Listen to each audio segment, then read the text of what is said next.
Hola, ¿qué tal? ¿Cómo están? Bienvenidos a esta primera emisión de su programa La Victoriosa Raza dentro de esta estación que el día de hoy, 11 de septiembre del año 2024, da una cabal inauguración y esto es Estación 39 MX. Yo soy Marlene Curiel Ferman y de verdad me da muchísimo gusto poder tenerlos aquí en casa, en esta estación que es para ustedes, para la voz del pueblo, para discutir temas tan esenciales como lo son la soberanía popular, la democracia, la libertad y sobre todo la justicia social. ¿Por qué decidimos iniciar el día de hoy? Pues casi nada. El día de hoy, en la madrugada de hoy, alrededor de las 12:03 de la medianoche, se dio por aprobada la reforma al Poder Judicial por parte del Senado de la República Mexicana.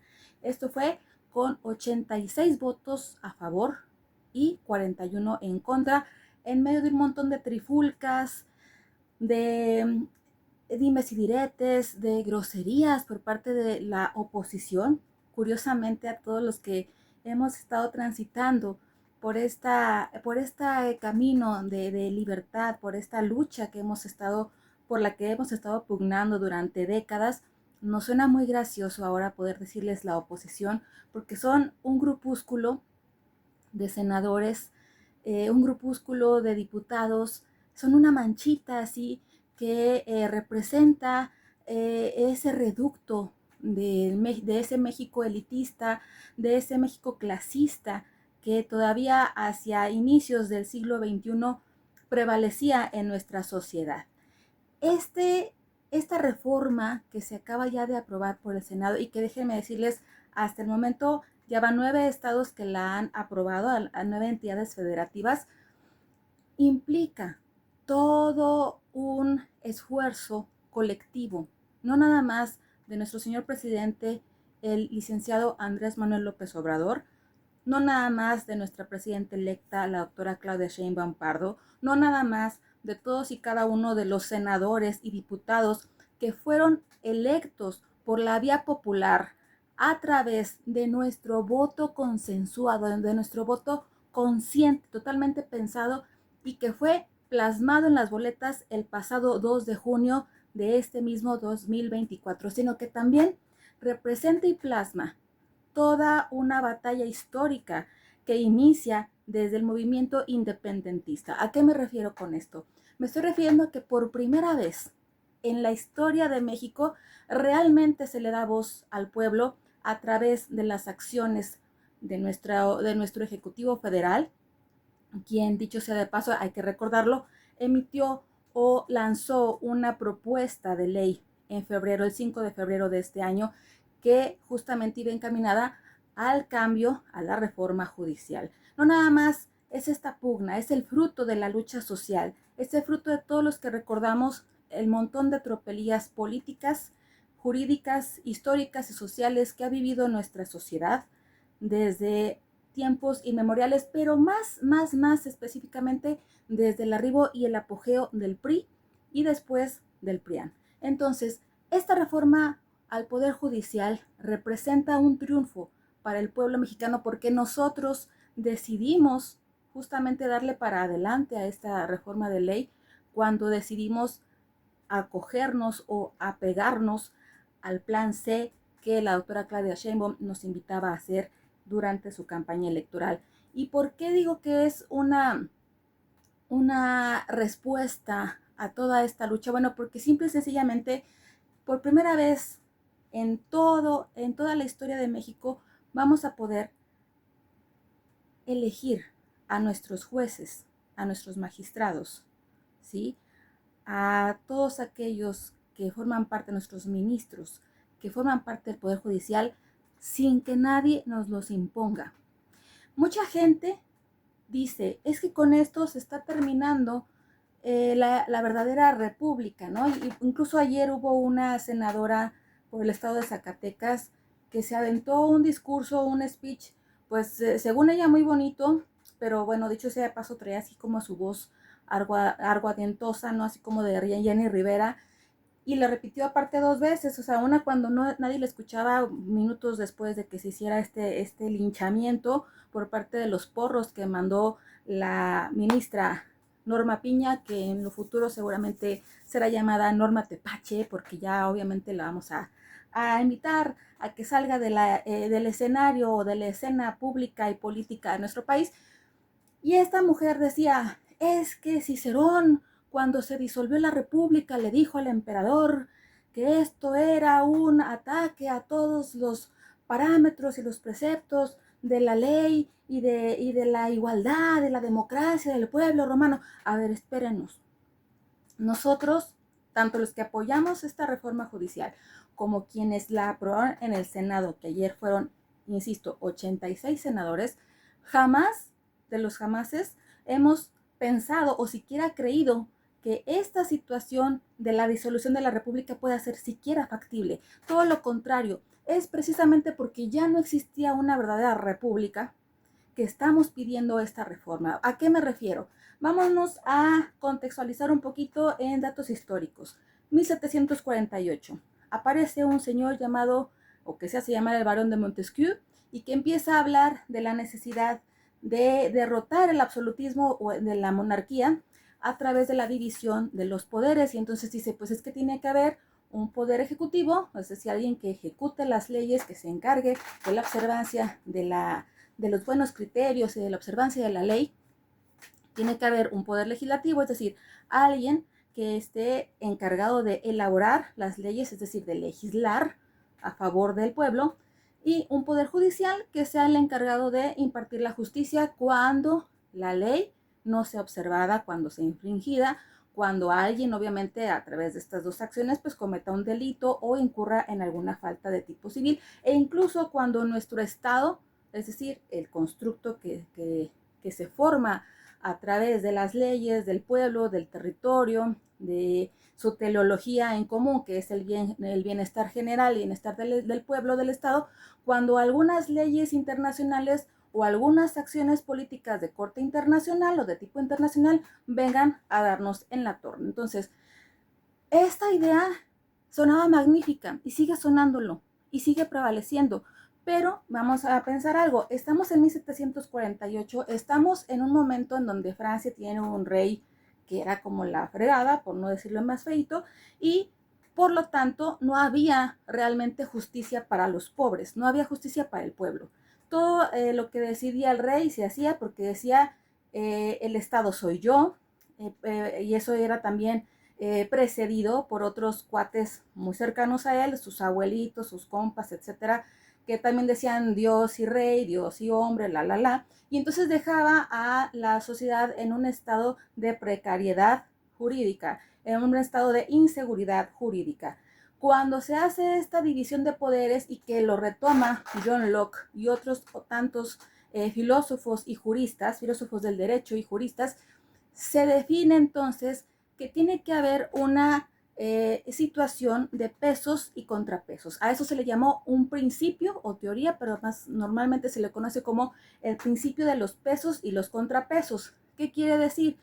Que la balanza del poder no podía cargarse hacia ninguno de los tres poderes ya enunciados o que se estaban planeando realizar, de manera que la democracia para el pueblo y obviamente la soberanía del pueblo y obviamente la estabilidad del Estado, ¿sí? Del Estado, digamos Francia, del Estado de Inglaterra, de Estados Unidos y en este caso México, no se viera perjudicada por ciertas acciones que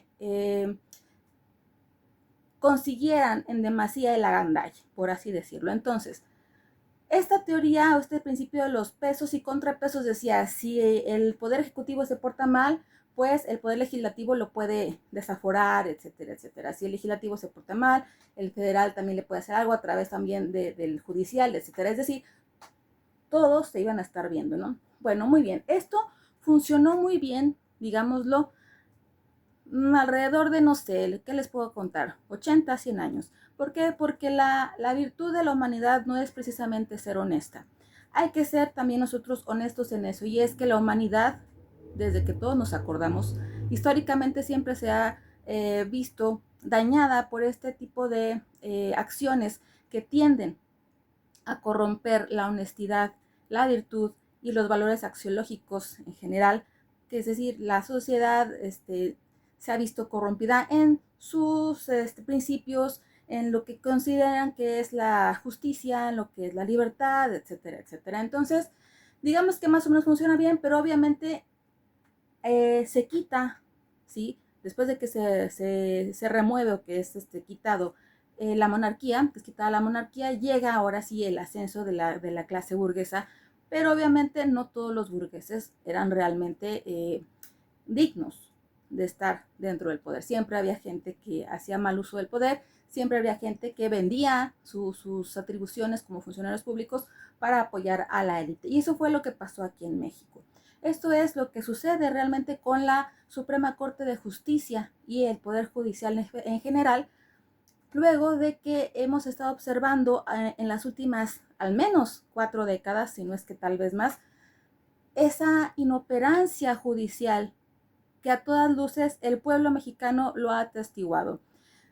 Podemos ver un montón de personas inocentes que ha sido encarcelada simplemente por haber ido a un Oxxo, espero que no me vayan a multar, y si digo Oxxo, bueno, pues, tienda de conveniencia que ha quitado a las tiendas de abarrotes, por probarse, no sé, unos pingüinos, un sándwich, una coca, tal vez unas caguamas, y ahí están. Y además no solo eso, le están agregando también una serie de delitos, un montón de crímenes, que luego ya dice uno, bueno, tú llegaste por haberte robado unas tortillas y ahora resulta que hasta mataste al hijo de no sé quién. Entonces, hemos estado viendo eso, hemos estado viendo la inoperancia también, justamente con estos últimos casos en donde la ministra Norma Piña apoya a feminicidas. ¿Cómo es posible que en un poder judicial se le dé la libertad a personajes que claramente han detentado contra la vida, que realmente han estado atentando contra la seguridad de las mujeres? Y no nada más de las mujeres, en este caso feminicidas lo sacan, es algo gravísimo, también de niños y también obviamente de hombres inocentes que no se pueden defender porque no tienen dinero para acceder a una correcta impartición de la justicia. Entonces, esta reforma judicial lo que está haciendo es permitiendo la apertura para que el pueblo pueda acceder realmente a la justicia. Y eso es algo que a los ministros, como Norma Piña, a los magistrados, a la ministra Norma Piña, a los magistrados y a muchos jueces les duele. ¿Por qué? Porque además de todo esto, de que ya no van a tener esa libertad, ese poder de Grayskull de hacer lo que les diera su reverenda gana, también van a verse con sus bolsillos más recortados, ¿sí? Porque les van a quitar ese dineral que les daban mensualmente, alrededor de 148,000 pesos, creo, si no es que más. Les van a quitar su pensión vitalicia, gracias a Dios, al cosmos, al universo, a quienes ustedes le quieran creer, que bueno, porque es dinero que es malgastado. ¿Qué hace una persona con 150,000 pesos al mes? ¿Qué hace una persona con todo ese aguinaldo que le dan? ¿Qué le hace a una persona con toda esa pensión vitalicia? ¿En qué se los gasta? En estupideces. Y peor aún, realmente realiza una acción positiva dentro del status quo de nuestro país, dentro del derecho mexicano. ¿Realmente lo hace? No creo. Y es por eso que todos los mexicanos hemos votado en el Plan C por senadores y diputados que dieran el sí a esta reforma judicial, que dicho sea de paso también va a tener una trascendencia que muy pocos han visto, y esto se refiere al control difuso de la Constitución. El control difuso y el control constitucional convencional se refieren a la observación o la observancia, concretamente por parte del Poder Judicial, de que la Constitución política de los Estados Unidos mexicanos sea debidamente aplicada y que sus normas sean debidamente formuladas para el correcto funcionamiento del Estado. Y el Estado tiene siempre como principios básicos dos cosas: la soberanía popular, que es el artículo 39 constitucional, y que a ello le debemos el nombre de esta estación, estación 39MX, y también todo lo concerniente a la justicia a través de sus normas, ¿sí? Todo lo que tiene que ver con la justicia social a través de sus normas, sus garantías individuales, sus garantías sociales, lo que ahora también se le conoce como derechos humanos de primera, segunda, tercera orden o serie. Entonces, este derecho difuso que se supone debería de hacerlo la Suprema Corte y el Poder Judicial en general, no lo ha hecho. ¿A qué me refiero? Las leyes que muchas veces han sido contrarias a la seguridad nacional, y me refiero por seguridad nacional no solamente a estas cuestiones económicas o justamente de seguridad, de estar bien. Me refiero a la educación, a la salud, ¿sí? A la cultura, al trabajo y a la Rectoría del Estado en materia de recursos naturales. Entonces, este control difuso, los jueces hacían como que sí existes, pero qué bueno que no te tengo que hacer, porque además decía el control difuso y el convencional nos dice, cuando una ley mexicana sea contraria a los derechos humanos, tú como juez, como magistrado, como ministro, vas a tener la oportunidad y la obligación, incluso el deber, de no observar esa norma para dar una correcta justicia, para impartir una correcta justicia a las personas que te están diciendo que están siendo dañadas por este tipo de aplicación de las normas. Yo no me acuerdo realmente, no recuerdo en qué momento se hizo el control difuso a favor de las víctimas del feminicidio. Si es que no había una ley precisa y concreta en materia penal para castigar a estos pederastas, a estos feminicidas. Yo no recuerdo. Y esta parte del control difuso fue según esto, reformado en 2011 para que no nada más los jueces federales lo pudieran observar, como se hacía antes de esta reforma, sino también los jueces locales. Yo no he visto realmente que estos casos en donde ha escalado así a gran magnitud los feminicidios, realmente se haya dicho, no, es que vamos a respetar el principio del control difuso y de control convencional de la Constitución. Yo no lo veo, yo no lo vi. Tampoco vi cuando, por ejemplo, se hizo este cambio en la reforma energética y que muchas personas levantaron amparos para no ser objeto de las tropelías de esta reforma, impulsada obviamente por Peña Nieto, tampoco lo vi. Entonces, todo esto, ¿qué significa? Significa que estamos dándole crán, o más bien estamos dándole crack, porque el crán era una cuerdita hacia el carro, estamos rompiendo ya las bases de un poder demasiado enaltecido, demasiado robustecido, demasiado fuerte, pero no para a favor de la gente de a pie, sino para a favor de los ricos. Tenemos el caso de Salinas Pliego. Todavía no le pueden decir, señor, pague todos sus millones de pesos que nos debe, porque la señora Norma Piña, Norma Tepache, seguramente en estos días, no lo ha hecho. Entonces, vamos a repasar un poquito en qué consiste esta reforma al Poder Judicial, porque hay mucha gente que se está viendo asustada, está diciendo es que ya empezó la dictadura. Yo honestamente desperté y yo siento que todo está igual, ni siquiera nos ha cambiado el acento, chicos, así como para decir que estamos en Venezuela, en Cuba. No es verdad. Tampoco es cierto eso de que íbamos a tener nuestro peso que se cayera.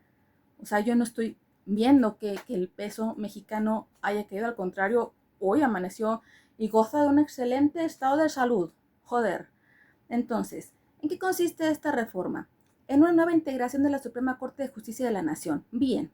¿Por qué? Porque sus ministros han servido para 3 cacahuates, como normalmente se dice. En la elección popular de ministros, magistrados y jueces. Hay que tener una legitimidad democrática en cuanto a la gente que va a impartir la justicia. Y por eso es que ahora se permite que alguien que sepa legislar, perdón, que sepa litigar a favor de la gente se pueda postular y que la gente lo pueda elegir. Y eso a mí me parece perfecto.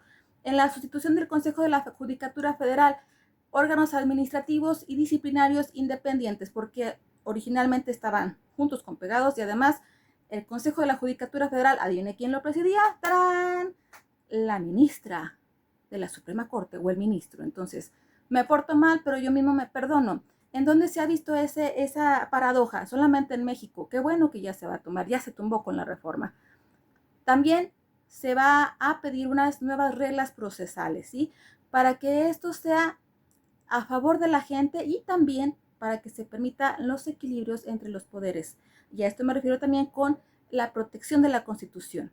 Estas reglas procedimentales y procesales van a ayudar a la postre a que los jueces, ahora sí, como son de elección popular, se vean obligados a respetar la Constitución y exigir que las normas que no nos favorecen no sean aplicadas. Y con esto estoy diciendo la reforma energética, por ejemplo. ¿Sí? Ahora se va a reducir el número de ministras y ministros de 11 a 9 integrantes. Se reduce el periodo de su encargo de 15 a 12 años. Se van a eliminar las 2 salas. La Corte solamente sesionará en pleno y sus sesiones deberán ser públicas. Bravo, porque nunca sabíamos realmente qué hacían los señores. Eran como los reyes. Realmente este poder era como que, a ver, si realmente había una división de poderes que fue impulsada por la burguesía de Montesquieu y de John Locke, y que aquí también fue acogida por todo el poder constituyente, por ejemplo, de 1917, ¿cómo es posible que de pronto se haya instaurado una monarquía dentro del poder judicial? Pues porque el presidente los elegía, porque los senadores también lo avalaban, porque esos magistrados y esos ministros eran propuestos por los empresarios.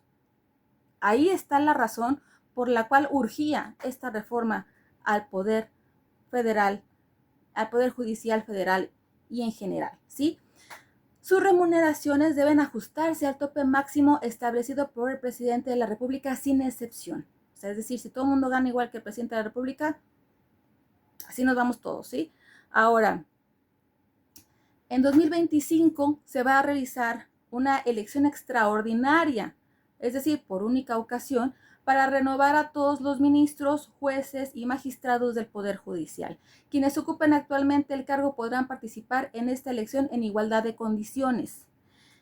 ¿Cómo se va a hacer? Las y los ministros de la Suprema Corte de Justicia Nacional, magistrados del Tribunal Electoral y magistrados del Tribunal de Disciplina se elegirán a nivel nacional en las elecciones ordinarias a partir de 30 candidaturas paritarias sería el mismo, ¿sí?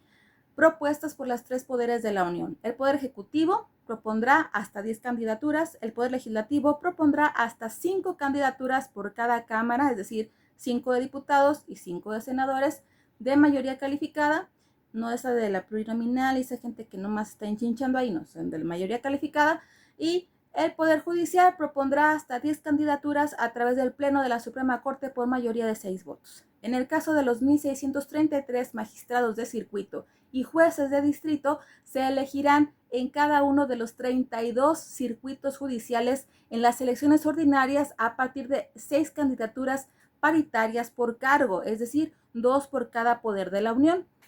Y bueno, ya después vamos a hablar en otro video de cómo se va a hacer este proceso electoral, pero yo sí quiero remarcar que esto obviamente a todos los trabajadores actuales del Poder Judicial de la Federación, pues les cayó como una bomba. Y son ellos precisamente los porros de Norma Piña, los que ayer justamente fueron a hacer desmanes a los recintos sagrados, ¿sí?, del Congreso.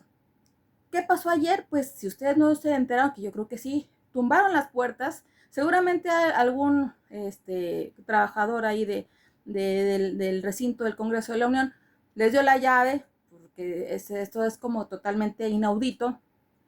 Pero para el caso fue que ellos tumbaron la puerta, entraron, y no nada más eso, cuando se tuvieron que cambiar de sede, que a propósito el presidente Noroña, este presidente del Senado, muchas felicidades, señor, usted es mi hit, viva Noroña, larga vida para él, decide cambiar su recinto y entonces se van al recinto de Jicotencal, y en el trayecto de este cambio, un montón de porros enviados por la señora Norma Piña, y también de todos sus secuaces, empieza a hacer un montón de desmanes que después quisieron verse calificados como una justa exposición del sentir del pueblo. Vámonos por partes. En primer lugar, no tenías por qué mandar porros. En segundo lugar, no tenías por qué estar diciendo que tus porros eran de Morena, porque Morena, dicho sea de paso, estamos conformados por gente seria, por el pueblo, y el pueblo sabe de educación. El pueblo que ha sufrido tantas tropelías y tantos atropellos jamás ni siquiera te la ha rayado en tu cara. qué buena falta te hace, Norma Piña. Jamás utilizaría gases lacrimógenos y obviamente jamás traería objetos punzocortantes para darle fuego y sabor a esta trifulca. Son tus porros. Y pudimos ver a hijos de, por ejemplo, la senadora Margarita Zavala, a hijos de Claudio X González, ¿sí? A este magistrado de Alba, que andaban, bueno, yo creo que en su otra vida o en esta vida quisieron ser anárquico ponquetos, pero fresas, pero es que quiero, o sea, papi, quiero ser anárquico, pero, o sea, que me sigas como manteniendo, güey, o sea, papi, es gobierno, güey. Entonces, todos ellos ayer estaban lanzando estas cosas y no había gases lacrimógenos, había golpes, ¿sí? Y había también actos como el que le hicieron al senador Colosio, que después dijo, ay, es que tengo dos ojitos y qué bueno que mis dos ojitos y que le pestañan al cielo donde está mi señor padre, que dicen que le mandaron, que le lanzaron gasolina. El caso es que justamente por eso el pueblo está harto de ustedes, porque nosotros, a diferencia de ustedes, hicimos todo lo posible para que esta reforma se hiciera de forma pacífica, de una manera pacífica, de una manera legal, a través de nuestros representantes. Y ustedes lo que hicieron fue llevar a un montón de porros a desacralizar los recintos del Congreso de la Unión. Y eso, señores, está totalmente prohibido, es completamente inadmisible. Este tipo de cosas que después, a través de la senadora Tamalia, se quiso ver como un derecho de expresión. El derecho de expresión lo tuviste en las juntas que se hicieron para comentar acerca de la reforma al Poder Judicial. Ese derecho de expresión pudiste haberlo hecho cuando tenías a tus candidatos para los senadores y diputados. Es a través de ellos que puedes tú hablar. Es a través de esas juntas de consulta que pudiste haber hablado, no ayer. Y a diferencia de como lo decían varios senadores de la oposición, esos 41 flagrantes delincuentes, ¿no? Porque son unos delincuentes también, que decían que no estaban las condiciones propicias para el diálogo. Dixit Colosio, Dixit Carolina Villano. ¿Cuáles son las condiciones adecuadas para dialogar? ¿La impunidad? ¿La prepotencia? Esas son las condiciones que ustedes conocen, las de tiempo, modo, forma y lugar, que alguno de los senadores mencionó por allí. Esas son las circunstancias que ustedes conocen: amedrentamiento, linchamiento, que por cierto, hasta Yunes salió con una cara de susto total. No sabemos qué le habrán dicho al hombre, a Yunes padre, que salió con ojos como de Chucky, pero bueno, ¿de esas condiciones estamos hablando? Hay un momento histórico a partir del día de hoy, 11 de septiembre del año 2024, y es justamente la oportunidad ideal para recordar esa bellísima frase dicha por el execrable expresidente Calderón: haya sido como haya sido, ya se reformó, ya se aprobó la reforma judicial. Y ustedes, pues ya mejor vayan haciendo sus maletas, ya mejor vayan despidiéndose al estilo de Frank Sinatra, como ustedes quieran. Ya sabemos que ustedes, cero que llevan el corazón de México bien puestos, vayan haciendo sus maletas y con todo ese dinero que han adquirido tan maliciosamente y de una manera tan denostable, pues instálense, no sé, en Miami, las Bermudas, Hawái, en algún lugar donde ese dinero sucio les sepa a tranquilidad. Pero aquí no, aquí déjenos trabajar. Si se quieren ir con los amigos gringos del tío Sam, que además está muy enojado porque dicen, por ejemplo, la relatoría de las Naciones Unidas de los abogados independientes dice que esto estaba muy mal de la reforma, pues claro que está mal para ellos. Acordémonos, las Naciones Unidas son una organización hecha ex profeso para apoyar los intereses de los Estados Unidos de Norteamérica. Todo aquello que suene a protección de los derechos humanos que venga de una institución como la ONU o la Convención de sabe Dios quién, de los pitufos gringos de no sé dónde, todo eso está tendiente a favorecer a los gringos, porque son el imperio todavía, pero no por mucho tiempo, ¿eh? Después platicaremos de eso. Y entonces, ¿qué pasa? Que los asustan a todos los whitexicans, se les va a caer el país, no están las condiciones necesarias para mantener el Tratado de Libre Comercio. Por supuesto que no. Con esta reforma vamos a poder resarcirnos y reivindicarnos como pueblo y quitarnos la horrorosa suela de los zapatotes gringotes que nos han tenido oprimidos durante mucho tiempo en materia económica. Así que solamente podemos estar seguros de que esta reforma, además de causarle prurito a Estados Unidos y a muchos otros países o a muchas otras potencias económicas que se ven afectadas por esta hegemonía popular, también representa una algarabía para todos nosotros, una algarabía que se va a ver plasmada dentro de muy poco tiempo cuando tengamos jueces que realmente vayan a ver por nuestra seguridad en todos los sentidos. Así que bueno, hoy es un día histórico y mañana y pasado también lo serán. Así que yo los espero en esta estación, en este canal de YouTube. Ojalá que quieran dar su like y también que le pongan ahí la campanita para que se suscriban y estén recibiendo todos los chismes. Tenemos también un montón de cosas que platicar acerca de las actitudes de los senadores.